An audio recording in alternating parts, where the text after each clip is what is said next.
Selamat datang di Keluh Kesah Reddit, di mana kalian akan mendengarkan kisah menarik dari seluruh dunia. Kali ini adalah beberapa kisah tentang tema malicious compliance yang singkatnya memberi pelajaran kepada seseorang yang ngeyel alias kolot. Berikut ceritanya. Cerita pertama.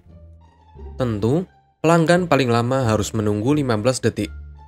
Jadi aku bekerja di toko yang cukup besar yang tidak terlalu sibuk sampai jam 3 sore, dan hanya memiliki 2-3 karyawan di pagi hari. Kami menerima keluhan dari pelanggan karena mereka harus menunggu 1 atau 2 menit di kasir sebelum check out. Kami selalu mengisi stok di rak dan tidak diizinkan untuk hanya tinggal di kasir. Manajemen memutuskan paling lama setiap pelanggan harus menunggu adalah 15 detik sebelum mulai check out. Seperti yang selalu aku lakukan ketika diberi tugas yang bertentangan satu sama lain.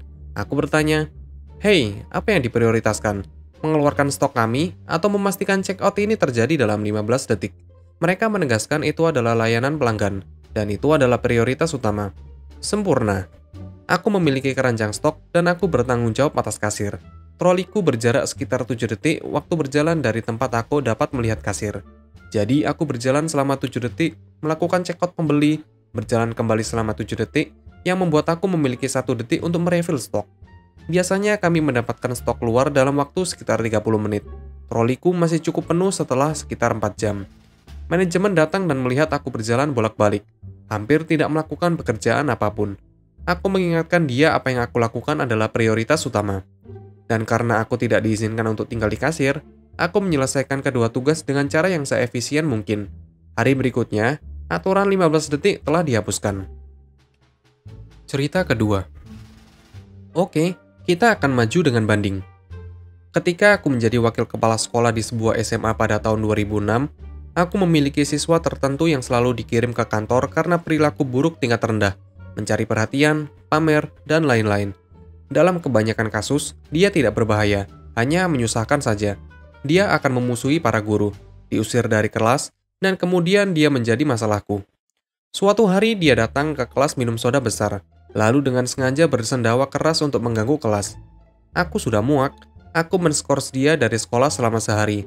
Ayahnya, yang sebelumnya mendukung, pergi ke samping. Menuntut aku mencabut penangguhan, menyebutku idiot, katanya aku tersandung listrik. Aku menawarkan kompromi.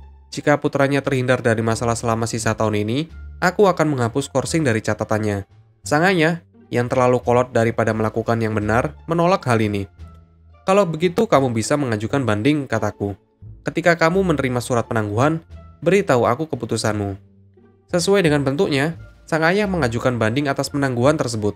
Catatan, 2 hari setelah penangguhan berakhir, aku mengajukan dokumen sesuai kebutuhan. 5 hari setelah itu, dia memberikan pengajuan tertulisnya ke Dewan Sekolah. Satu-satunya argumennya adalah dia merasa aku tidak adil. 3 hari setelah itu, Dewan mengadakan sidang. Aku memberikan catatan rinci tentang pola perilaku putranya, termasuk pernyataan dari gurunya sejak 2 tahun lalu. Dewan menjunjung tinggi penangguhan dan mengarahkan agar itu tetap dalam catatannya. Anak itu dipindahkan ke sekolah lain tak lama setelah itu. Namun, rekor skorsing ikut bersamanya. Cerita ketiga. Bangga dengan malicious compliance-ku. Malicious compliance-ku terjadi sekitar lebih dari 20 tahun yang lalu.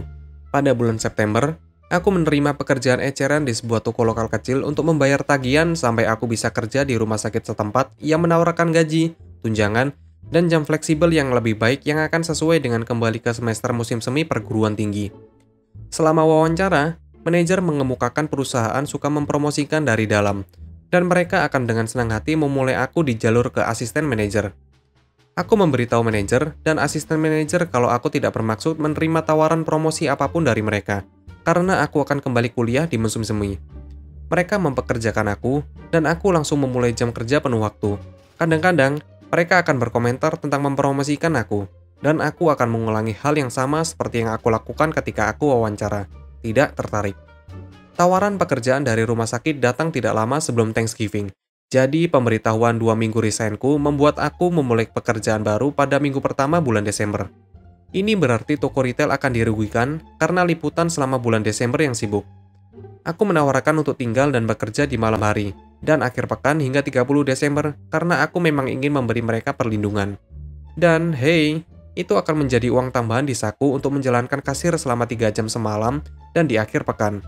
Aku secara khusus mengatakan 30 Desember karena sebelum mendapatkan pekerjaan di rumah sakit. Manajer itu brengsek dan memastikan untuk memberitahu aku kalau aku akan bekerja di New Year Eve dan New Year Day.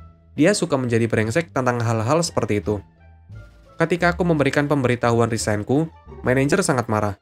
Dia berkata, "Kami berjanji akan membantumu dipromosikan ke posisi asisten manajer."